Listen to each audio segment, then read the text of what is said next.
Agora a gente fala de um outro assunto que causou muita polêmica há algumas semanas aqui no Brasil, que é a possibilidade de taxação de produtos de sites internacionais que fez as compras despencarem. Essa discussão, gente, começou lá em abril, quando o governo anunciou que estava estudando uma medida provisória para acabar com a isenção de tributação para as compras internacionais de até $50 entre pessoas físicas.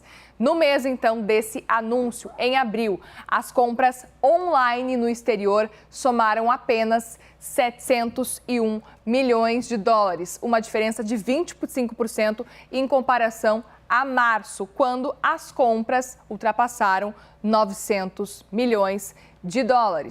E na comparação com abril de 2023, aqui 2022, aí na comparação com abril de 2022, essa queda foi de 20%, ou seja, uma retração muito forte. A gente consegue comparar, então, esse último mês de abril, as compras chegaram só a 700 e olha a diferença aqui com o mês, no mesmo mês, na verdade, do ano passado. A diferença é grande.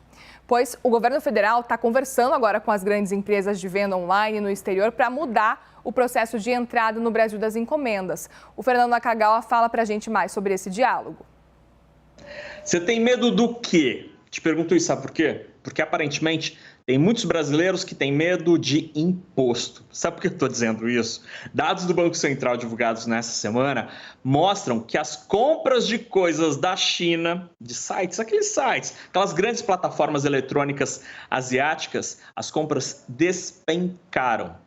Em abril, as compras caíram 25% na comparação com o mês de março. E abril foi um mês em que o governo botou na rua a discussão sobre taxar ou não os pacotinhos que vêm lá da China, normalmente da China, né? Mas de outros países da Ásia especialmente. Com essa discussão toda sobre vai taxar, vai pagar imposto, não vai, como...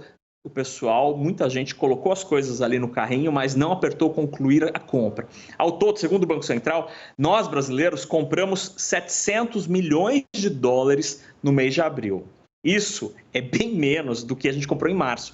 Em março, a conta chegou perto de $1 bilhão. $1 bilhão em março em compras das brusinhas, das coisas que o pessoal compra nessas plataformas chinesas. A diferença de um mês para o outro, transformado em real, dá mais de R$1 bilhão a menos nas compras. Atualmente, com o pessoal meio temeroso, assim, com medo dos impostos, o governo está conversando amigavelmente com todas as plataformas, as três principais, AliExpress, Shopee e também a Shein, para criar um sistema, um mecanismo para que as compras saiam da China, já com um aviso para a Receita Federal do que tem dentro de cada pacotinho e de quanto a gente tem que pagar de imposto. O governo federal quer um sistema parecido com o usado na Europa. Lá na Europa, se você mora em Portugal, na França, por exemplo, faz compra num site desses, na Shein ou no AliExpress, por exemplo, a conta do imposto já vem junto.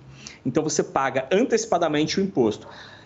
Pagar imposto ninguém gosta, né? Mas aí a Receita Federal diz uma coisa: se você pagar o imposto antes, sabe o que vai acontecer? O pacotinho vai chegar antes na sua casa, porque quando ele chegar no Brasil, não vai passar por aquele centro de triagem lá em Curitiba, onde muita coisa fica dias por lá. A Receita Federal diz que pagou o imposto, chega mais rápido em casa.